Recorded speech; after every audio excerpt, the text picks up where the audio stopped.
सुनते रहना, ठीक है। माहौल बना रहे हैं पहले चैप्टर का, मतलब चैप्टर तो चल ही रहा था प्रकाश का, लेकिन उसके अगले टॉपिक का माहौल बनेगा, ठीक है। हाँ, माहौल जिसे कहते हैं, इधर देखो,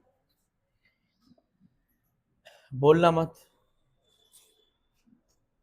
तो पहले हम बात करेंगे, क्योंकि ये तरंग से संबंधित चैप्टर है। हाइगेंस की द्वितीय तरंगिकाओं का सिद्धांत इसी में पढ़ाया जाएगा, पेपर में आएगा भी, ठीक है। वो बात अलग है कि इस साल नहीं आया तो अगली साल आएगा, आएगा जरूर, ठीक है। तो हम बात कर रहे हैं तरंग, इंग्लिश में इसे कहते हैं वेव, सही है।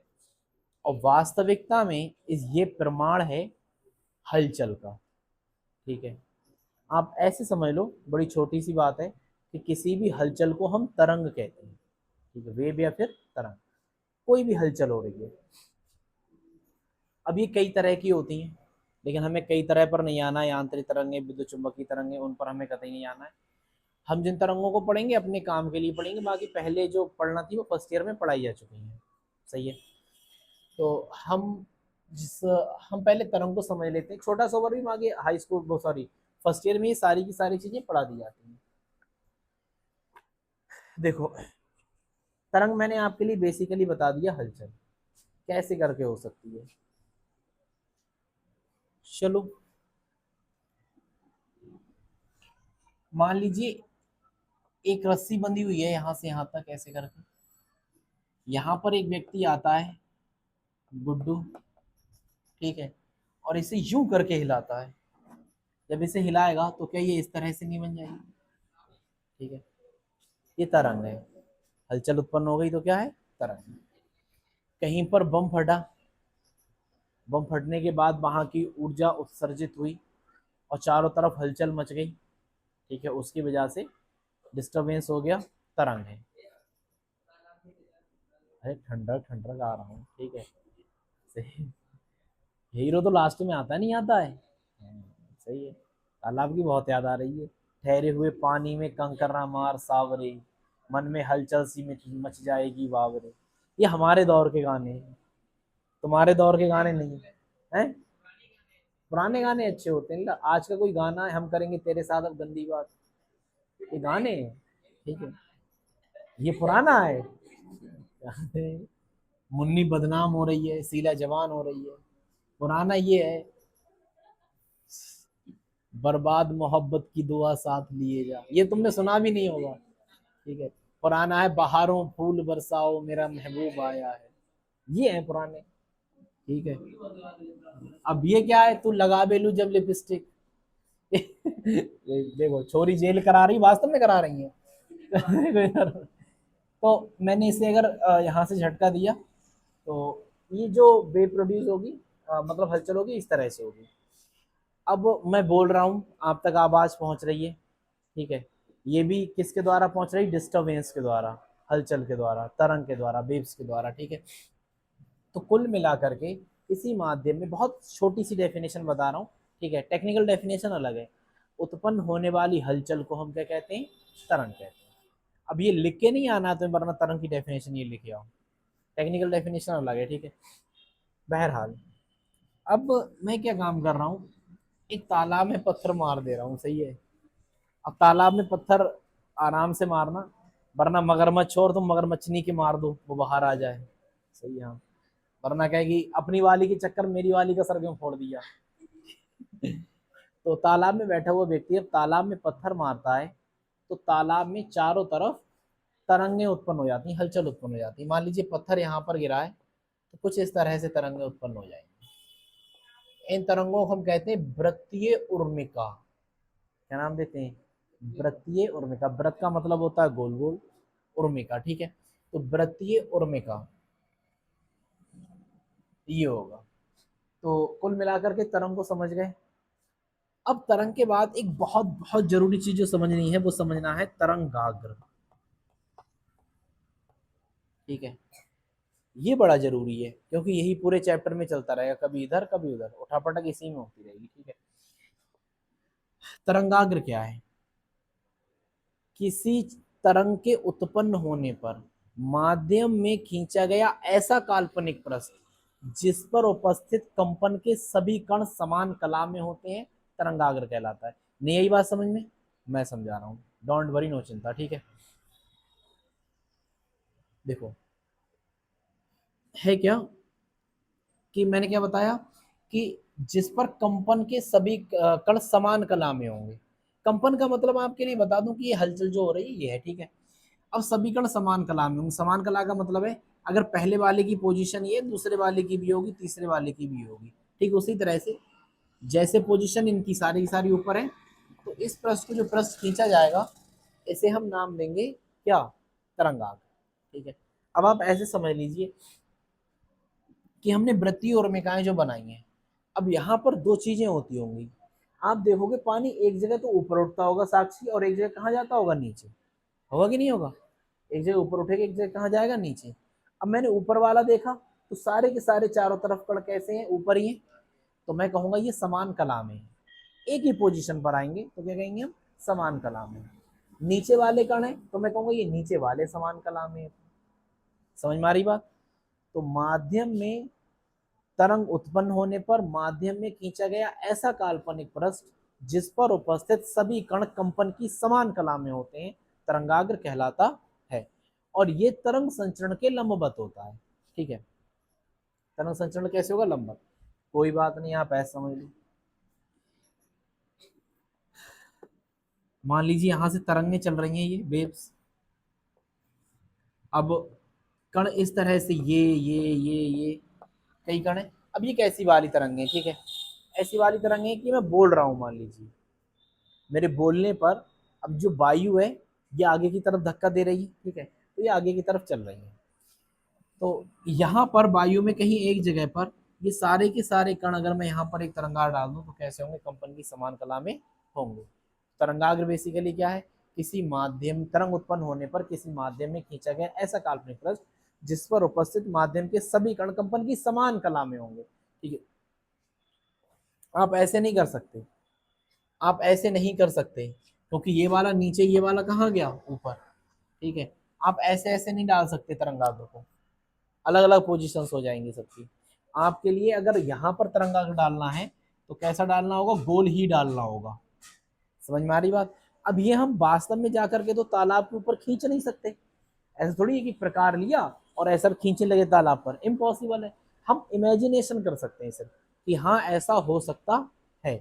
तो ऐसा काल्पनिक प्रश्न, काल्पनिक का मतलब केवल कल्पना कर सकते हैं, जिससे माध्यमिक समीकरण कंपन की समान कला में होंगे, क्या कहलाएगा? तरंगाग्र कहलाएगा, ठीक है। आगे लिखो। तो अभी तो पहले से फर्क है, तो ध्यान देंगे। पीछे तुम्हारा अभी तक गठबंधन ही नहीं हो पाया है।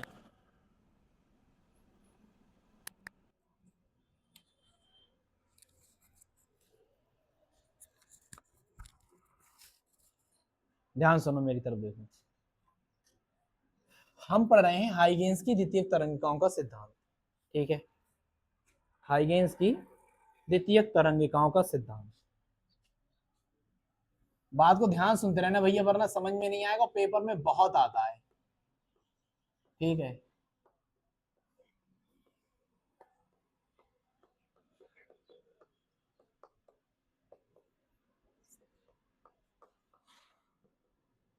ये पढ़ेंगे हम, ठीक है। अब साइंटिस्ट थे हाइगेन्स, उन्होंने ये सिद्धांत दिया था। कहानी क्या थी? तहजीब इधर देख लो, ठीक है। द्वितीय तरंगिका का मतलब है दूसरी तरंग। द्वितीय तरंगिका का क्या मतलब है? दूसरी तरंग। अब वो दूसरी तरंग कौन सी है उसके बारे में हम डिस्कशन करेंगे। तो इन्होंने जो जो बातें बताई हैं मैं पहले भी आपके लिए बता चुका हूं एक आध बात। अब पहले मैं इसको देख ले रहा हूं, सेकेंडरी वेव को, द्वितीय तरंगिका को, ठीक है। ये क्या वाला है?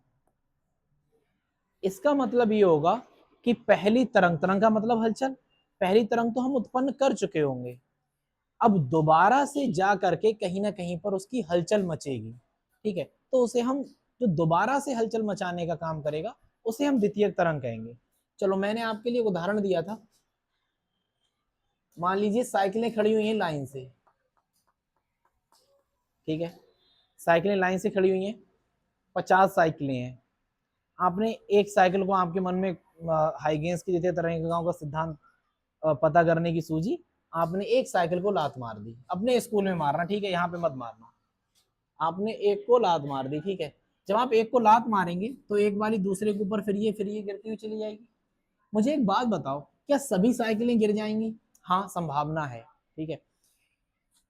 तो आपने लात तो केवल और केवल पहले वाली को मारी थी, ये चौथी वाली तीसरी वाली कहां से गिर गई है? कहां से गिर गई, कहां से इनमें हल चलाई? तो आपने पहली वाली को जब लात मारी, ये इसके ऊपर गिरी, अब इसके पास जो तरंग थी वो इसके पास एनर्जी ट्रांसफर हो गई, और इसने खुद तरंग स्रोत का काम किया। तरंग स्रोत का मतलब है तरंग को उत्पन्न करने वाला। जब पहली साइकिल में लात मारी गई थी तो तरंग स्रोत कौन था? हम। तरंग को हमने उत्पन्न किया था, ठीक है। अब जब पहली साइकिल से लात मारने के बाद में, या हाथ ही मार देना, तो लात मार के बहुत दूर गिरा दोगे, ठीक है। तो पहली तरंग से जब उस पर टकराई किरण, ठीक है, सॉरी तरंग टकराई, तो वो किस पे ट्रांसफर हुई? दूसरे वाले पर। यहाँ पे कॉन्सेंट्रेट करो भैया, देखो सही है, वरना मैं इसे लिखा करके भी छोड़ सकता हूँ, और बहुत ज्यादा कुछ है नहीं, मैं ठहरे हुए पानी में कंकड़ मार के हलचल मचा के और निकल लूंगा यहाँ से, ठीक है। मैं क्यों उदाहरण सोच करके बता रहा हूँ तुम्हारी दैनिक जीवन से। तीसरी साइकिल क्यों गिरी? क्योंकि अभी तरंग स्रोत मैंने क्या बताया, जो तरंग को उत्पन्न करता है, तो मैंने तरंग को उत्पन्न किया था पहली बार में, ठीक है, तो मैं तरंग स्रोत था। लेकिन अब जब इसने इसे एनर्जी दे दी, तो ये वाला तरंग स्रोत बन गई, दूसरी साइकिल खुद तरंग स्रोत बन गई। मतलब अब तरंग को कौन उत्पन्न कर रही है? दूसरी साइकिल। भाई पहली बार तो तरंग यहां पर थी, तो इसे हम कहेंगे प्राथमिक तरंग। क्या कहेंगे? प्राथमिक तरंग। और दूसरी बार तरंग दूसरे वाले ने जनरेट करी है, अब इसे क्या नाम देंगे हम? द्वितीयक तरंग। मेरी बात को समझ पाए? ठीक है, द्वितीयक तरंग। चलो, अब तुम्हारे बचपन में ले चलना है थोड़ा और, अमर सिंह, ठीक है। तुम आज फिर बाइक बाहर खड़ी करे आए क्या? नहीं, यहाँ पर तो पीछे का देख रहे हो, ठीक। चलो इधर देखो, अब मैं तुम्हें बचपन में ले चल रहा हूँ। हमने बचपन में कुछ कारनामे किए थे, मतलब मैंने नहीं किए थे, चलो मैंने किए थे, ठीक है। बच्चे बचपन में खेलते हैं तो कंचा, ठीक है। अब वो कंचे में देखो, तुम दोनों लोग बैठ जाओ जल्दी से, दोबारा से कहना ना पड़े, दोबारा से कहना ना पड़े, अलग सीट पर बैठ जाओ। नहीं, सबसे पीछे वाले। देखो, जो जैसा काम करता है मैं उसे वैसी सजा दे देता हूँ। अगर कोई देखना उधर पसंद कर रहा है तो मैं खड़े होकर उसी को दिखाता रहूंगा। ध्यान रखना ये चीज, मैंने किया ऐसा नहीं किया है, मैंने कई बार कर रखा है ऐसा। और जब तुम्हारा जी भर जाएगा 2-3 दिन देखने के बाद में, फिर तुम बाद में कहना अब पढ़ा दो। सही है? बताओ, पी देख रहे हो तुम यहाँ पर हैं? इधर देखो, मैं, हाँ, कंचे जो खेलने की जिम्मेदारी थी वो नाक पहुंचते इतनी लटकती रहती थी, और ऐसे करके जिम्मेदारी संभाल ली ऐसे करके, ठीक है। और चल दिए कंचे खेलने के लिए। तो उसमें क्या है, मैं आपके लिए बता रहा हूँ, मान लीजिए कंचे रखे हुए हैं ऐसे करके पास पास, ठीक है, ये पास पास कंचे रखे हुए हैं, और एक कंचा यहाँ पर रखा हुआ है, और यहाँ पर बैठा एक बच्चा इस कंचे से इस कंचे में मारता है। हाँ, कहते मस्ता, पिस्टल पिस्टल, ठीक है। तो इससे इस पे हिट करता है। अभी तरंग स्रोत ये है, प्राथमिक तरंग है, लेकिन जब इस पर हिट करेगा तो आपने तो इसमें मारा था ना, बाकी कंचे अगर चिपके हुए हैं तो वो भी फैल जाएंगे, नहीं फैल जाएंगे? वो कैसे करके फैल गए चारों तरफ, ठीक है। वो कैसे करके? क्यों? क्योंकि प्राथमिक तरंग तो हमने इसे दी थी, द्वितीय तरंग इसने फैला दी इनके अंदर। समझ में आ रही बात? तो ये काम करता है द्वितीय तरंग का। तो हर कोई कण जो प्राथमिक तरंग से ऊर्जा लेगा, खुद एक तरंग स्रोत का काम करने लगेगा, ठीक है, उसको हम द्वितीय तरंग कहते हैं। अब आप आ जाओ इसे साइंटिफिकली दुनिया में थोड़ा अगर चलो, तो आप ऐसे करके देखोगे, एक तालाब में मैंने पत्थर मारा, ठीक है, और उसके पीछे चारों तरफ वृत्तीय उर्मिकाएं बनने लगी। होता क्या है, मैंने यहां पर पत्थर मारा था, पहली वृत्तीय उर्मिका बनी, अब इस बारी ने अपने आप तरंग स्रोत का काम किया, द्वितीय तरंगिका का काम किया, और अपने आगे वाले को ऊर्जा दे दी। अब इसने खुद तरंग स्रोत का काम किया, अपने आगे वाले को ऊर्जा दे दी, और इस तरह से तरंग आगे बढ़ती हुई चली। द्वितीय तरंगिका समझ गए? ठीक इसी प्रकार प्रकाश का प्रत्येक कण अगले वाले कण को ऊर्जा दे देता है, मतलब अगले वाले कण को द्वितीय तरंग के रूप में बदल देता है, और इस प्रकार उसकी जो तरंग है वो आगे चलती रहती है। ऐसे लिख दें तो लिखे आना, मैं तो उदाहरण लिखा ही नहीं है तालाब में। कंचे वाला मत लिखना कि नाक पहुंच की जिम्मेदारी। हाँ, अब मैं तुम्हें पहिए वाला उदाहरण दे दूं वो, ठीक है, पहिए वाला उदाहरण दे, उसमें तो जरूर ये पकड़ लेते थे जिम्मेदारी और फिर चलते थे ठीक है, अच्छे बच्चे हैं अपने, ऐसी हरकतें नहीं करेंगे। ये वाला मन लिख के आना, वरना ऑर्डिनल वाले भी कहें भैया ने तो बताया था साइकिल छोड़ना है, ये वाला लिख सकते हो आप, ठीक है, जनरली। ये तो उसके बाद समझाने के पर्पज से। मेरी बात समझ में आ रही? चलो आगे कंटिन्यू कर रहे हैं। तो अब मैं बता रहा हूं बेसिकली हाइगेन्स की तरह का सिद्धांत है क्या। आप अपने ध्यान में रखेंगे ऐसे तालाब में फेंके हुए पत्थर।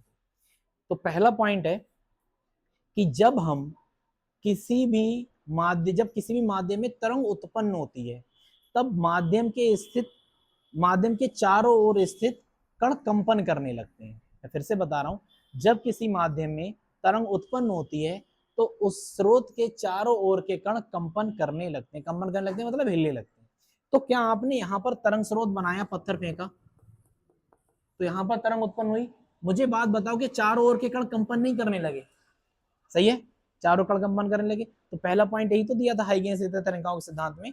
कौन सा था पहला पॉइंट? कि जब किसी भी माध्यम में तरंग उत्पन्न होती है, तब उस तरंग स्रोत के चारों ओर के कण कंपन करने लगते हैं। यही पहला पॉइंट था, सही है।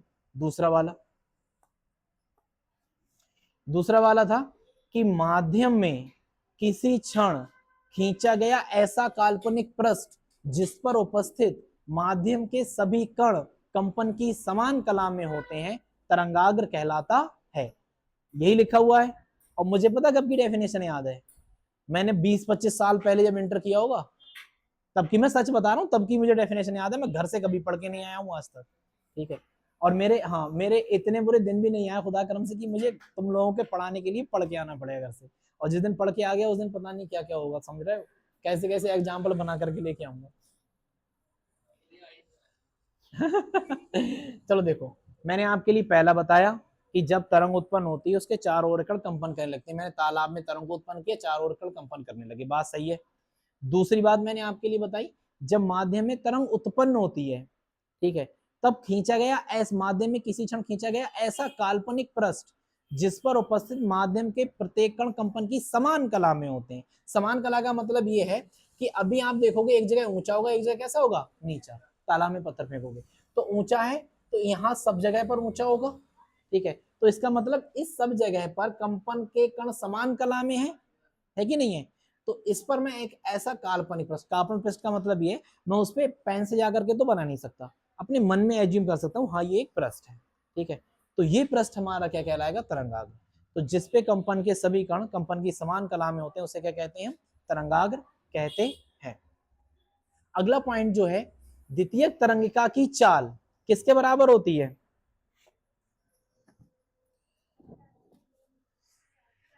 प्राथमिक तरंगिका की चाल के बराबर होती है, ठीक है। तो द्वितीय तरंगिका की चाल किसके बराबर होगी, प्राथमिक, मतलब जितना ये तेज चलेगा उतना ही वाला दूसरा तेज चलेगा, ठीक है। अच्छा, इसके बाद आप वैसे भी देख सकते हो, आप कंचे से अगर धीरे से मारोगे तो ये धीरे चलेगी दूसरी वेव, और आपने रपटा के मार दी, ठीक है ठीक है, हाँ तो फुलरिया खा लिए कोनी गिट्टा वाला मैटर बहुत अच्छा है, वो छिलर देते थे, सही है तो तीसरा वाला पॉइंट क्या है, द्वितीय तरंगिका की चाल प्राथमिक तरंगिका की चाल के बराबर होती है। और द्वितीय तरंगिका में प्रत्येक कण एक तरंग स्रोत का कार्य करता है। ये मैंने बताया था, नहीं बताया था अभी, क्या काम करेगा, तरंग स्रोत। अगला कण, प्रत्येक कण एक तरंग स्रोत का कार्य करता है। अगला पॉइंट क्या लिखा है, अगला पॉइंट याद नहीं आ रहा है, क्या लिखा था, हाँ, किसी क्षण द्वितीय तरंगिका पर खींचा गया अनबलोक उस उसकी द्वितीय तरंग की अगली स्थिति को या तरंगाग्र की अगली स्थिति को बताता है। अब अनबलोप देख लो, ये क्या है, आपको अच्छे समझ में आ जाएगा, सही। आप तालाब को ही ध्यान में रखेंगे, तालाब ही सब काम करेगा हमारा, ठीक है। तो मैंने एक हिस्सा ले लिया, ये बड़ा सा, इस तरह से तालाब गोल बनाएगा तरंगा, ठीक है, मैंने एक हिस्सा ले लिया। अब इस पर कण ले लेना है हम, एक पहला कण हो गया ये, ये कण मान लीजिए दूसरा हो गया, ये तीसरा हो गया, चौथा, पांचवा, छठा, साक्षी, सातवां, आठवां, आप चाहो जितने ले लो, कण तो बहुत होंगे, मैंने कुछ ही लिए। ठीक है, अब यहां पर मैंने पत्थर फेंका था तालाब में, तो वहां पर हमारा तरंगाग्र जाकर के बना है, तो मेरी तरंग तो इस तरह से चलती होंगी। ठीक है, आप चाहो तो इधर भी बना लो, देयर इज नो प्रॉब्लम। ठीक है, इसे हम सोर्स कह देंगे जिसने तरंग को उत्पन्न किया है। ये तरंगाग्र बना था हमारा, ये तरंगाग्र बना था, मुझे ये पता करना है अगला तरंगाग्र कहां पर बनेगा। ठीक है, तो माना माना तरंग की चाल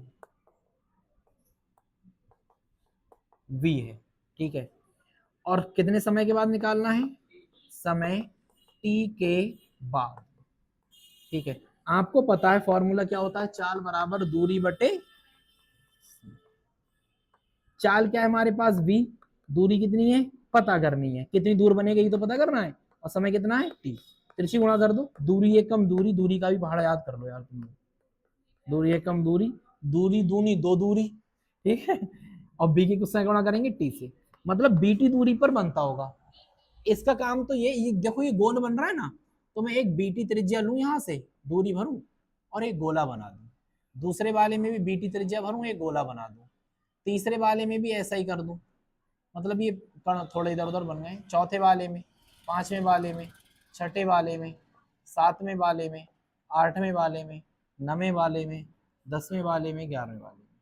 ठीक है, 11, 10, 9, 8, 7, 6, 5, 4, 3, 2 और 1, यहाँ पर कोई कण है, उनसे मैंने क्या काम किया, सब में वीटी त्रिज्या ली, और बीटी त्रिज्या लेने के बाद में मैंने गोले बना दिए।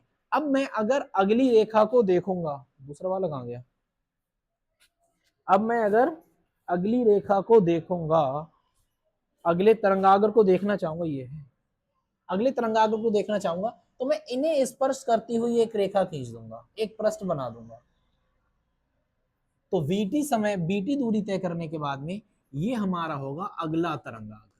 आ रही है बात समझ में, अगला तरंगाग्र। अब मैंने गोल ही क्यों बनाया, क्योंकि ये कैसा था, गोल, और गोल बनाने का एक फायदा ये भी है कि सबकी दूरियां बराबर रहेंगी, वीटी ही रहेगी, त्रिज्या सबकी सेम करेंगे तो वीटी रहेगी। ठीक, तो अनवलोप क्या होता है, ये है जो हमारा, ये हम कहेंगे अनवलोप, अनवलोप, इसे मैं नाम दे रहा हूं ए बी, और इसे नाम दे देंगे हम ए डैश, ठीक है। तो जब अनवलोप क्या होता है, तो तरंगाग्र पर खींचा गया अनवलोप, चौथा पॉइंट क्या है, तरंगाग्र पर खींचा गया अनवलोप अगले तरंगाग्र की स्थिति को बताएगा। मैं इसे एक ही बार में बता रहा हूं सारी की सारी चीजों को। हाइगेंस की तरंगिकाओं का सिद्धांत निम्नलिखित है। पहला, पहले क्या था, जब जब किसी जब किसी चलो देखो, और होना भी चाहिए। तो पहला पॉइंट क्या था मेरा, कि जब किसी भी माध्यम में तरंग उत्पन्न होती है, मैं पूरा बता रहा हूं एक ही बार में, तृतीय तरंगिकाओं सिद्धांत निम्नलिखित है। जब किसी भी माध्यम में तरंग उत्पन्न होती है तो उसके चारों ओर के कण कंपन करने लगते हैं। मैंने पत्थर फेंका, चारों ओर कण हिलने लगे। दूसरा पॉइंट था, माध्यम में किसी क्षण खींचा गया ऐसा काल्पनिक पृष्ठ जिसपे उपस्थित माध्यम के सभी कण कंपन की समान कला में होते तरंगाग्र कहलाता है। तीसरा, द्वितीय तरंगिका की चाल प्राथमिक तरंगिका की चाल के बराबर होती है।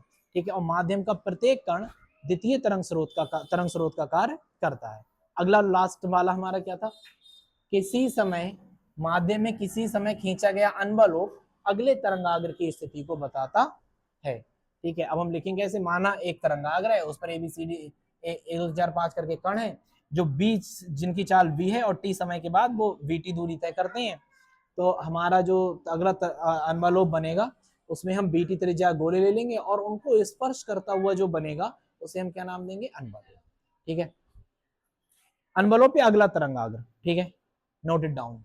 परावर्तन के हमें नियमों को सिद्ध करना है।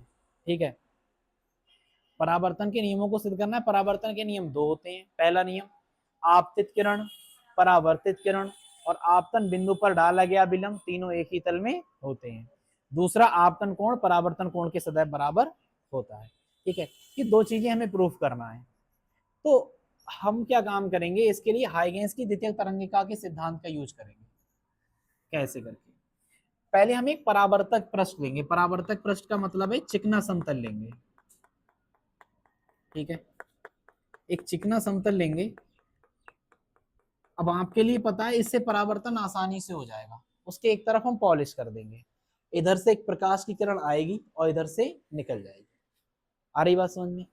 लेकिन हम प्रकाश की किरण को ना लेकर के, क्योंकि हमें द्वितीय तरंगिका के सिद्धांत से सिद्ध करना है, तो यहां पर हम प्रकाश की किरण ना लेकर के एक तरंगाग्र लेंगे, ठीक है, तरंगाग्र, समतल तरंगाग्र। समतल तरंगाग्र का मतलब होगा कि मैं कुछ मतलब ये लूंगा तो मैं एडवर्टाइजमेंट हो जाएगा इसका, तो मुझे कॉपी दे दो अपनी।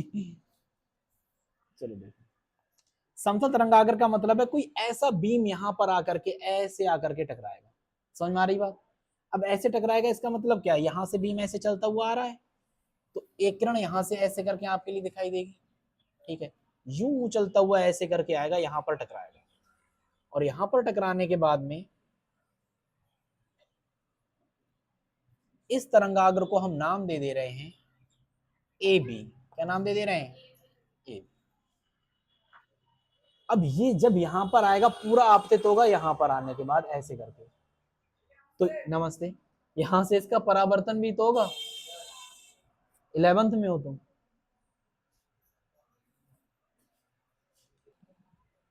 ठीक है, चलो बच्चे आ गए थे, थोड़ा इधर देख लें। हाँ, अब ये वाला जो तरंगाग्र यहां पर आया है, इसका परावर्तन भी तो होगा, चिकने समतल से भी टकराएगा तो इसका परावर्तन होता है कुछ इस तरह से, मतलब यहाँ पर पूरा आ जाएगा इस तरह से, यहाँ पर चलता जाएगा।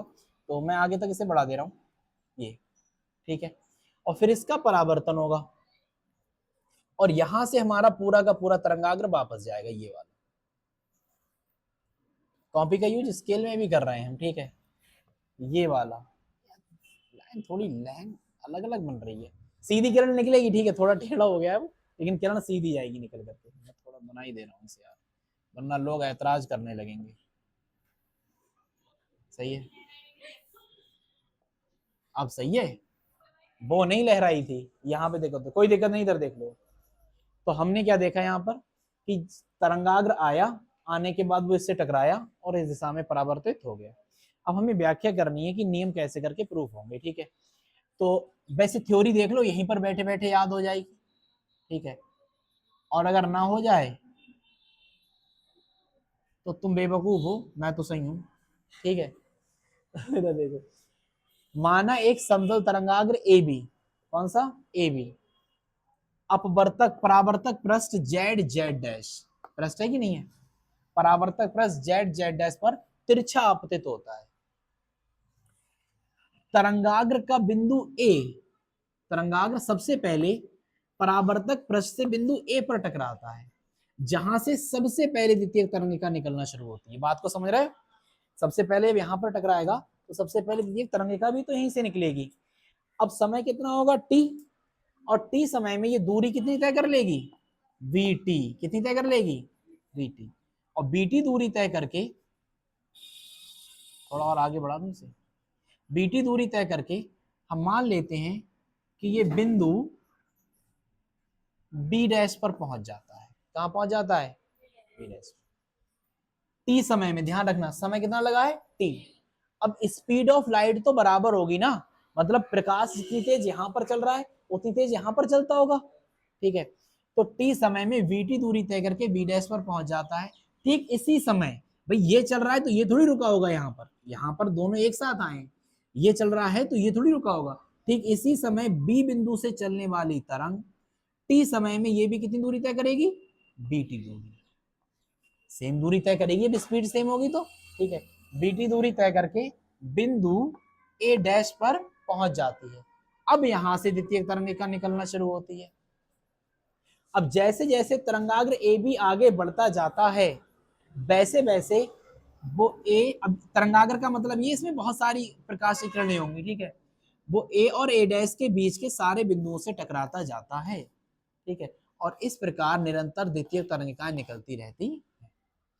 इस प्रकार हमें पता चलेगा कि ए बी के बाद ए डैश बी डैश परावर्तित तरंगाग्र है। तो अगर मैं इसकी बात करूंगा तो ये कैसा होगा? आपतित तरंगाग्र, एंड दिस वन इज परावर्तित तरंग। ठीक है, मैं एक बार इसे फिर से बता दूं अगर आपकी इजाजत हो तो। ठीक है, मेरी कोशिश ये यहाँ पर बैठे बैठे याद हो जाए। ठीक है, माना एक परावर्तक पृष्ठ जेड जेड डैश है जिस पर एक तरंगाग्र ए बी तिरछा आपतित होता है। तरंगाग्र सबसे पहले पृष्ठ के बिंदु ए से टकराता है जहां से सबसे पहले द्वितीय तरंगिका निकलना शुरू होती है। बताओ सबसे पहले यही तो टकराया है, सबसे पहले यहीं पर द्वितीय तरंगिका निकलना शुरू होगी जो टी समय में बी टी दूरी तय करके बी डैश पर पहुंच जाती है। ठीक इसी समय बिंदु बी से चलने वाली तरंग या प्रकाश किरण टी समय में वीटी दूरी तय करके बिंदु ए डैश पर पहुंच जाती है।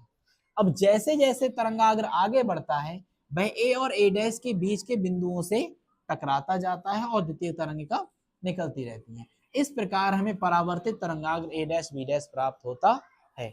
मैं फिर से बता रहा हूं, एक बार ध्यान सुनो। माना एक परावर्तक पृष्ठ जेड जेड डैश है, कुछ बच्चे ध्यान सुनने का नाम, जेड जेड डैश है जिस पर एक तरंगाग्र समतल तरंगाग्र ए बी तिरछा आपतित होता है। ठीक है, समतल तरंगाग्र ए बी तिरछा आपतित होता है जो कि सबसे पहले बिंदु ए पर जाकर टकराता है और यहां से सबसे पहले तरंगिका द्वितीय तरंगिका निकलना शुरू होती है जो कि टी समय में वीटी दूरी तय करके बी डैश पर पहुंच जाती है। ठीक इसी समय बिंदु बी से चलने वाली प्रकाश किरण ए डैश पर पहुंचती है। ठीक है, जो टी समय में बीटी दूरी तय करके ए डैश पर पहुंच जाती है। अब यहां से तरंगिका निकलना शुरू होती है। जैसे जैसे तरंगाग्र ए भी आगे बढ़ता जाता है ए और ए डैश के बीच के बिंदु से टकराता जाता है और हमें द्वितीय तरंगिका निकलती रहती है। इस प्रकार हमें ए डैश बी डैश परावर्तित तरंगाग्र प्राप्त होता है। अब हमें पहला वाला तो नियम पता ही है कि हमें चित्र से दिख रहा है आपतित तरंगाग्र परावर्तित तरंगाग्र। अब आपतन बिंदु पे अभिलंब तो डाल दो। ठीक है, डाला गया अभिलंब तीनों एक ही तल में है। लेकिन आज का मेला है। अब मेरे लिए एक बात बताओ, ये हमने अभिलंब डाला है, ये आपतित किरण है और ये अभिलंब है, इसके बीच जो कोण बनेगा वो क्या बनेगा, आई। सही कह रहा हूं? ठीक है, आई बनेगा। मुझे एक बात बता सकता है क्या कोई कि ये कोण कितने का बनता होगा? 90 डिग्री का। तो ये वाला कोण भी कितने का बनता होगा? 90 डिग्री का। बड़े ध्यान सुनते रहना। ठीक है, ये भी 90 डिग्री का है तो ये वाला कोण कितना होगा भाई? ये तो आई हो गया, 90 माइनस आई। ये पता थोड़ी 45 का 44 का है भाई, पूरा कोण 90 का है। ये वाला कोण निकाल दिए तो 90 माइनस आई नहीं बचा। अब ये 90 माइनस आई है तो ये वाला फिर से आप देखो, अभिलंब का मतलब ये 90 डिग्री हो गया नहीं हो गया? ठीक है, ये 90 माइनस आई है तो ये फिर से आई बच जाएगा।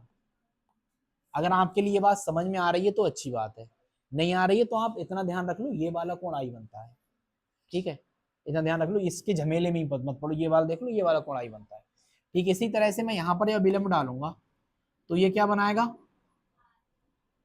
परावर्तित किरणों इसके बीच बनने वाला कोण क्या होगा? आर। ठीक, इसी तरह से ये पूरा 90 का होगा, फिर आप ये देखोगे तो ये भी कितना होगा? आर। तो आप अगर नहीं देखना चाह रहे इसे, ठीक है, तो आप इसे हटा करके इसे ध्यान रखोगे। अब यहाँ पर दो त्रिभुज बन रहे हैं हमारे पास, बड़े ध्यान से देखना। मैं एक त्रिभुज को थोड़ा सा गहरे रंग का कर रहा हूं, ये वाला।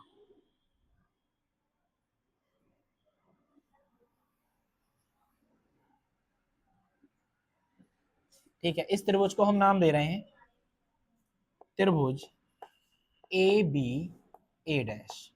ठीक है, तो मैंने इस त्रिभुज को यहां पर बना लिया है ए बी ए डैश को आसानी के लिए, ए बी ए डैश।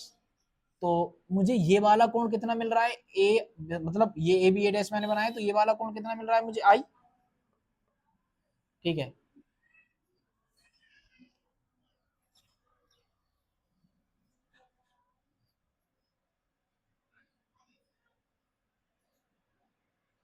और दूसरा वाला कोण मुझे लग रहा है कहीं पर मैं गलत कर रहा हूं, ए बी ए डैश। ठीक है, और दूसरा वाला जो त्रिभुज लेंगे हम वो ये वाला लेंगे, ये पूरा कोण आई था ना। ए डैश की वैल्यू फिर कहां से आई है? अच्छा, ये आर होगा, ये 90 माइनस आर होगा, तो ये पूरा कोण आर होगा। सही है, ये पूरा कोण आर होगा। बहरहाल मैंने कौन सा लिया है, ए बी और ए डैश लिया है। तो ए पर हमारा कोण जो बन रहा था वो कितना बन रहा था, आई। अब ए डैश का कोण हमारा आर नहीं बन रहा है, ये यहां पर जाकर के आर बनेगा, ठीक है, इस ध्यान रखना। तो एक भुजा हमारे पास कितनी है, ये वाली भुजा, ये वाली भुजा बीटी है कि नहीं है, ये वो है जो मैंने नीले रंग से बनाया हुआ है, ये वाली भुजा बीटी है। दूसरी चीज देखो, अब दूसरे वाले को मैं ड्रॉ कर रहा हूं। दूसरा वाला त्रिभुज कौन सा है, त्रिभुज A B dash A dash में, A B dash A dash में। अब इसे देखो, इसका रंग मैं अलग कर दे रहा हूं, लड़कियों इसी डिजाइन में दूसरा कलर, इसी कलर में दूसरी डिजाइन, ठीक है।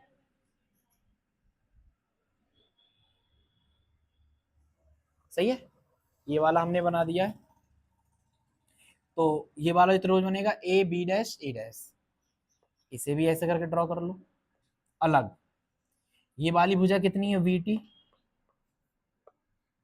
और ये कितना है हमारे पास ए, ये कितना है बी डैश, और ये कितना है ए डैश। लेकिन आपके लिए पता है ये वाला कोण कितना बन रहा है, आर।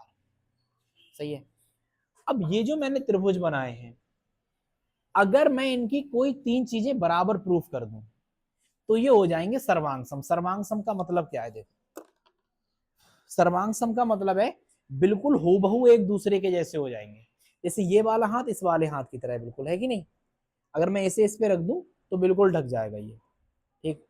तुम्हारी ये वाला हिस्सा, ये वाली आंख इस वाली आंख की तरह है, ठीक है। सामान्य मनुष्य की बात कर रहा हूँ, वरना कोई नैन मटक्का खेलता उसकी बात अलग है, ठीक है, ठीक। हाँ, तो सिमेट्री अगर आप देखेंगे तो ये वाला हाथ जस्ट इस वाले हाथ, इसे कहते हैं सर्वांग सम, बिल्कुल कॉन्ग्रुएंस होगा, ठीक है। जैसे हम कॉपी के पेज बताएं तो कॉपी के पेजों का आकार एक दूसरे की तरह होता है, वो बात अलग, कोई चिपके हुए निकल आते हैं, ठीक है। अगर हम सामान्यता देखें तो उनका आकार कैसा होगा, बिल्कुल एक जैसा, बिल्कुल सारी की सारी चीजें इक्वल, उसे हम कहेंगे सर्वांग सम। और ये प्रूफ कैसे करते हैं गणित में, कोई तीन चीजें दो त्रिभुजों में बराबर प्रूफ कर दो, कोई तीन चीजें, ठीक है। अब आप देखेंगे त्रिभुज ए बी ए डैश तथा A B dash A dash, ठीक है। आप देख रहे हो कि ये वाली जो भुजा है बी ए डैश किसके बराबर है, ए बी डैश के बराबर है, क्योंकि दोनों कितनी है, बीटी, है कि नहीं, दिख रहा है भाई, ये भी बीटी है ये भी बीटी है। तो बी ए डैश किसके बराबर होगा, ए बी डैश के। पहली चीज बराबर हो गई, इसे कहते हैं हम साइड, पहली भुजा बराबर कर दी। दूसरी चीज देखो क्या बराबर हो सकती है, हाँ भैया, अगर ये कोण 90 डिग्री का था तो ये कोण भी तो 90 डिग्री का होगा महात्मा, लाइन ही तो है। तो मैं कह सकता हूं ये वाला कोण कितने डिग्री का है, 90 डिग्री का। सेम एज देयर ये वाला कोण भी कितने डिग्री का होगा, 90 डिग्री का। तो हम कह सकते हैं कोण बी किसके बराबर होगा, कोण बी डैश। कोण बी किसके बराबर है, कोण, ये कितने डिग्री का आ गया, 90 डिग्री का, ये आप एंगल कह दो, ठीक है। अब इसके सामने वाली भुजा देखो, हम 90 डिग्री के सामने वाली क्या है, ए डैश है, सही है। और इसमें भी सामने वाली भुजा देखो क्या है, ए डैश। मुझे बताओ ए डैश के बराबर नहीं होगी, अरे क्या कोई चीज खुद के बराबर नहीं होगी, ऑलवेज, ठीक है। तो ये दोनों बराबर होंगे, इसे हम कहेंगे उभयनिष्ठ या कॉमन। तो मैंने तीन चीजें प्रूफ कर दी कि बराबर है, एक साइड, दूसरा एंगल, तीसरा साइड। ये आरएचएस वाला कॉन्सेप्ट बनेगा, तुम इतनी डिटेल में मत जाओ। तो दो चीजें अगर बराबर हो गई तो हम कह सकते हैं कि triangle A B A dash congruence, ये कॉन्ग्रुएंसी का निशान होता है सर्वांग सम का, ठीक है। किसके सर्वांग सम होगा, A dash A B dash के, ए डैश ए बी डैश। अब अगर ये सर्वांग सम सिद्ध हो गया, इसका मतलब सभी चीजें इक्वल हो जाएंगी, मैंने तो बताया था सब चीजें इसको इक्वल हो जाएंगी। इसका मतलब जो कोण ए होगा बराबर आई, वो किसके बराबर हो जाएगा, कोण ए डैश के बराबर आर के। तो हम कह सकते हैं कोण आई बराबर किसके हो गया, कोण आर के। क्या यही नियम है दूसरा, आपतन कोण सदैव किसके बराबर होगा, परावर्तन कोण, ठीक है। तो ये परावर्तन का दूसरा नियम है, ठीक है, यह है परावर्तन का दूसरा नियम है।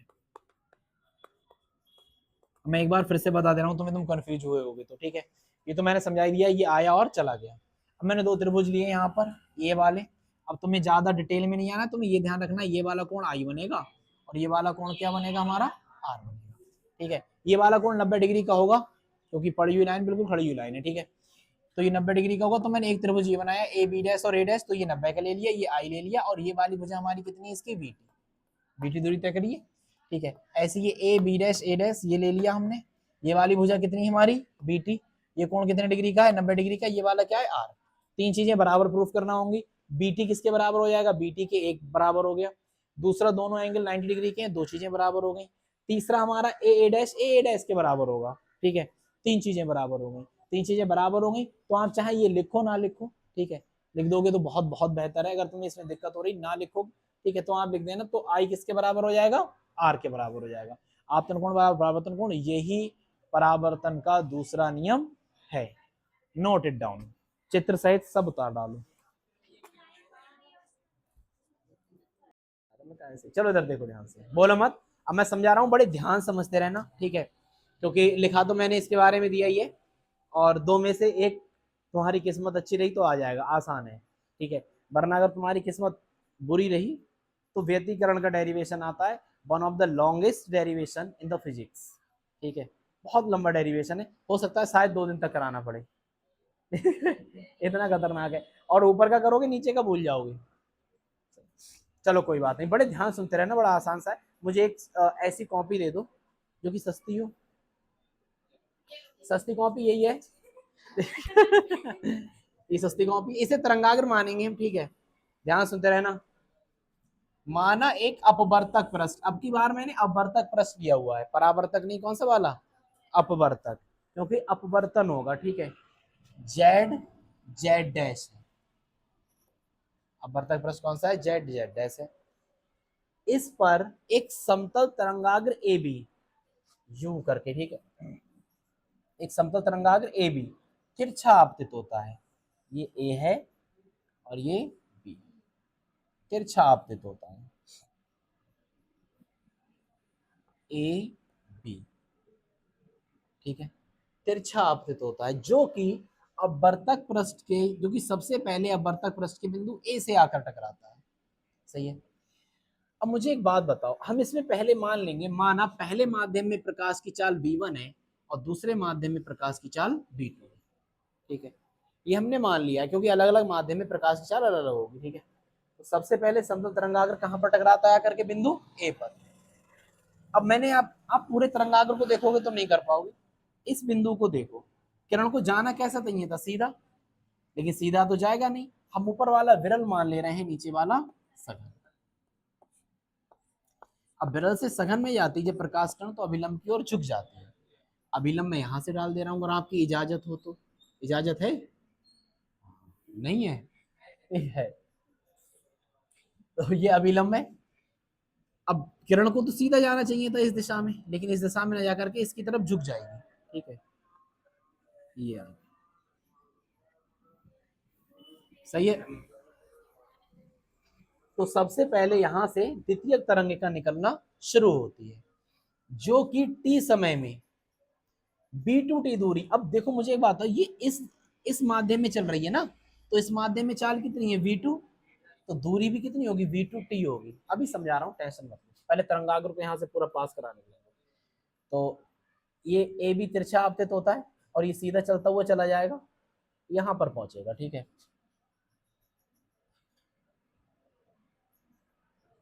ये वाला, ठीक।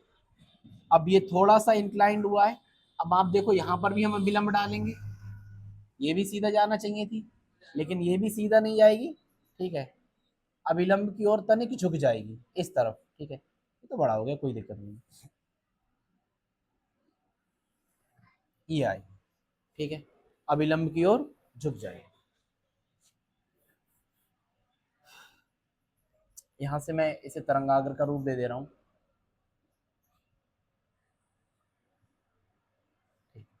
चलो अब देख रहे हैं आगे। पहले तो मैं बात कर रहा हूं कि कौन सी प्रकाश कण कितना चल जाएगी, सबसे बड़ा मुद्दा तो ये है, कौन सी प्रकाश कण कितना चलेगी। ठीक, ये अब तक प्लस जेड जेड से सब कुछ मिट गया यार।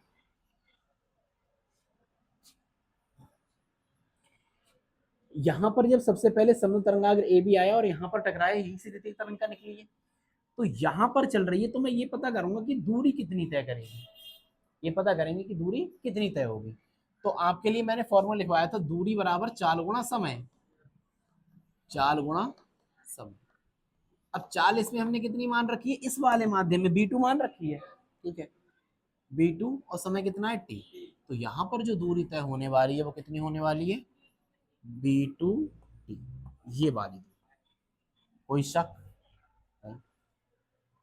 अगली वाली, जब यहां से जब तरंग चलेगी यहां पर पहुंचेगी, तो देखो जितना समय यहां पर मैं लिया उतना यहां पर लूंगा, लेकिन यहां पर चाल कितनी है B1, तो पहले माध्यम में जो होगी दूरी वो कितनी होगी V1T।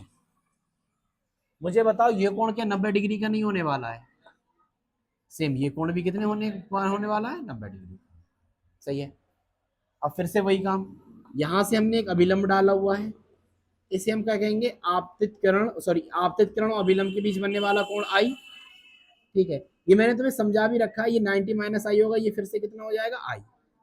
आपको ये ध्यान रखना है कि अंदर वाला आई होना है, ठीक है, बीच वाले से मतलब। सेम यहाँ पर अभिलंब है, ये वाला कोण कितना होने वाला है आर, और सांप के लिए ये जज करना है कि ये वाला कितना होगा, अंदर वाला सही आर होगा, ठीक है। अब वर्तित किरण तो यहाँ से हो रही है ना, अब वर्तित किरण तो ये है, तो ये वाले एंगल आर लेंगे, नीचे वाला ये आर लेंगे, 90 माइनस आर, ये कितना हो जाएगा आर, ठीक। तो हमारे लिए यहाँ पर दो त्रिभुज दिखाई दे रहे हैं, उन्हें हम जज करेंगे जरूर, लेकिन उससे पहले मैं इसके लिए एक बार फिर से बता देता हूँ। माना एक अपवर्तक पृष्ठ जेड जेड डैश है, जिस पर एक समतल तरंगाग्र ए बी तिरछा आपतित होता है, जो कि सबसे पहले बिंदु ए पे आकर टकराता है। अब यहां से सबसे पहले द्वितीयक तरंगिका निकलना शुरू होती है, जो कि टी समय में V2T दूरी तय करके बिंदु, ये था ना, बिंदु बी डैश पर पहुंच जाती है। ठीक इसी समय, क्योंकि ये थोड़ी रुकेगी, ये भी चलती रहेगी, ठीक इसी समय बी से निकलने वाली तरंग टी समय में V1T दूरी तय करके बिंदु ए डैश पर पहुंच जाती है। इस प्रकार हमें ए डैश बी डैश अपवर्तित तरंगाग्र प्राप्त होता है। मैं फिर से बता रहा हूं एक बार, माना एक समतल तरंगाग्र ए बी अपवर्तक पृष्ठ जेड जेड डैश पर तिरछा आपतित होता है, जो कि सबसे पहले पृष्ठ के बिंदु ए पर आकर टकराता है। यहाँ से सबसे पहले द्वितीय तरंगिका निकलना शुरू होती है, जो कि टी समय में दूसरा माध्यम है, तो V2T दूरी तय करके बिंदु बी डैश पर पहुंच जाती है। ठीक इसी समय बी से निकलने वाली तरंग टी समय में V1T दूरी तय करके बिंदु ए डैश पर पहुंच जाती है। ए डैश बी डैश अपवर्तित तरंगाग्र है, ठीक है। अब हम बात करेंगे इसके डेरिवेशन की, कि आगे क्या होना है इसमें। तो मैं थोड़ा सा इसे कलरफुल कर दूं, क्योंकि लड़कियों की बड़ी इच्छा होती है, ठीक है, इसी डिजाइन में दूसरा का इसी कलर में दूसरी डिजाइन। तो हम दो त्रिभुज ले लेंगे, ठीक है, एक त्रिभुज ले लेंगे हम ये वाला, थोड़ा सा इसे डार्क कर रहा हूँ, ठीक है, ये वाला, ये वाला त्रिभुज, ठीक है। तो त्रिभुज ए बी ए डैश में, ए बी ए डैश, इसमें क्या होगा, ए बी ए डैश में मैं बना ले रहा हूं इसे ऐसे करके, ये वाला कोण आई है, बताओ, सही है, ये वाला कोण 90 डिग्री का है, और ये वाली दूरी V1T है, ठीक है, ये ए है, ये बी है, और ये ए डैश है। दूसरा वाला देखो त्रिभुज, नीचे वाला ले रहे हैं, ये वाला,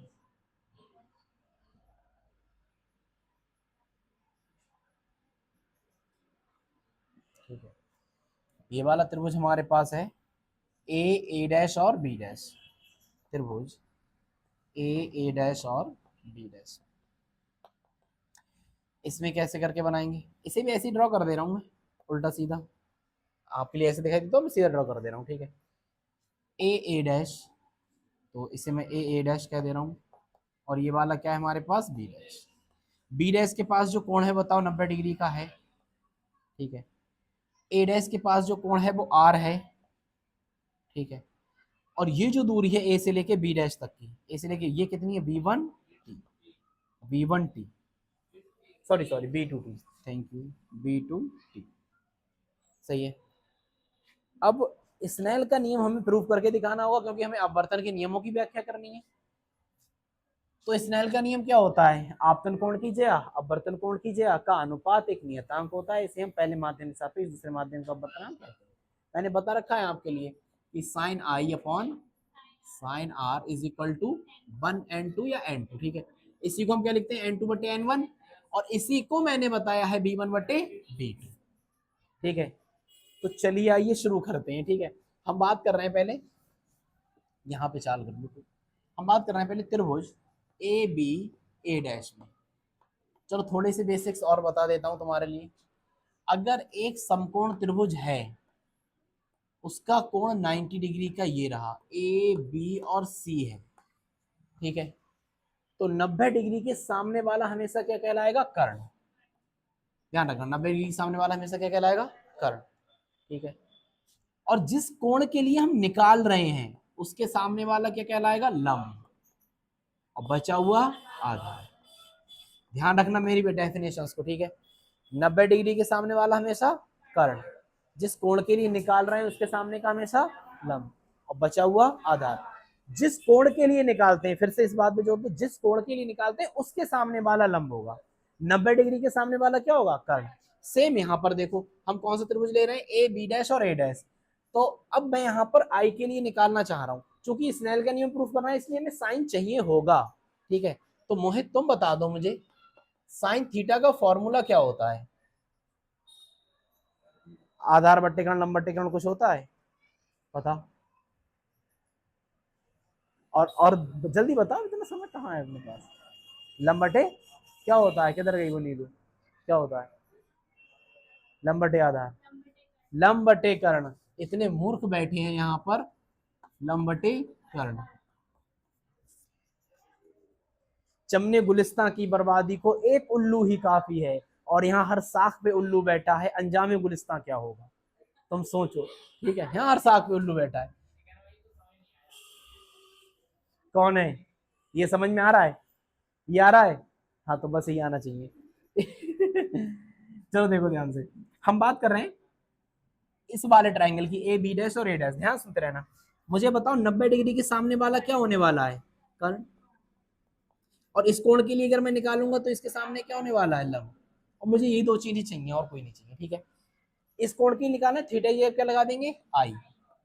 लंब, लंब क्या होता है हमारे पास यहाँ पर, b1t, ठीक है। और कर्ण क्या है हमारे पास, ए ए डैश। सही कह रहा हूं मैं, ठीक है। अगर मैं दूसरा ट्राइंगल ले लूं शिवानी, ठीक है, त्रिभुज ए ए डैश और बी डैश में, और तुम्हें अभी मैं एक चीज बता रहा हूं। अच्छा इन्होंने तो बता दिया इस वाले साइन थीटा का फॉर्मूला, तुम बताओ इस वाले साइन थीटा का फॉर्मूला क्या होगा शिवानी,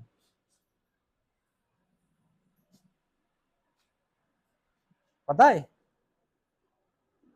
नहीं पता, पता है, नहीं, हाँ।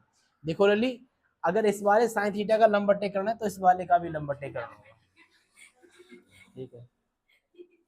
अच्छा चलो मुझे एक बात बताओ, एक धुरी घूम रही है, सही है। धुरी मतलब आप समझे, पहिया पहिया अपनी धुरी पर घूम रहा है, तो उस पर एक आदमी खड़ा है, वो उसके अंदर एक आदमी खड़ा है, तो वो धुरी के अंदर है, तो इसलिए उसका नाम क्या होगा, धुरेंद्र। क्या नाम होगा, धुरेंद्र। अब वही आदमी निकल करके, धुरी के अंदर से निकल करके जल के अंदर चला जाए, तो वो जल के अंदर खड़ा है, तो उसका नाम क्या हो जाएगा, क्या हो जाएगा, जलेंद्र।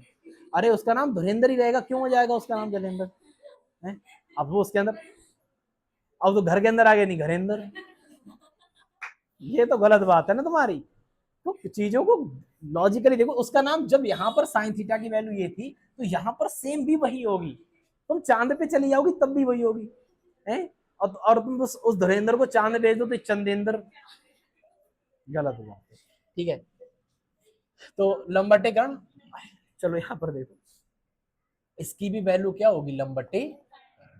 इस वीडियो में दिखाई दे रहा है, ये बताओ, ठीक है। मैं नहीं, मतलब मैं नहीं लिख रहा, मतलब ये लिखा हुआ दिख रहा है, चलो ये कैसी गनीमत, मैं इस तरफ खड़ा हूं तो नहीं दिख रहा हूं। देख ले सचिन लला साइन। अब मैं इसकी बात कर रहा हूँ ए डैश बी डैश, मुझे बताओ इसके सामने वाला क्या होगा, कर्ण। 90 डिग्री सामने वाला कर्ण होगा। अब की बार मैं आर लूंगा तो इसके सामने वाला क्या होगा, लंब। तो लंब बट्टे कर्ण, लंब की वैल्यू हमारे पास कितनी है, V2T, और कर्ण हमारे पास कितना है, ए डैश। सही है। अच्छा क्या अब ये बात कहने की इजाजत मिलेगी कि मैंने एंगल कौन सा लिया था, आर वाला। ठीक है, इसे समीकरण नंबर 1 कह दे रहे हैं, समीकरण नंबर 2, समीकरण 1/2।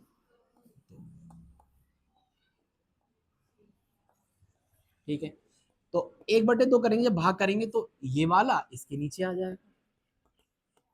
ठीक है भाई, इससे इसको भाग कर रहे हैं इससे, तो ये ऊपर ये वाला नीचे।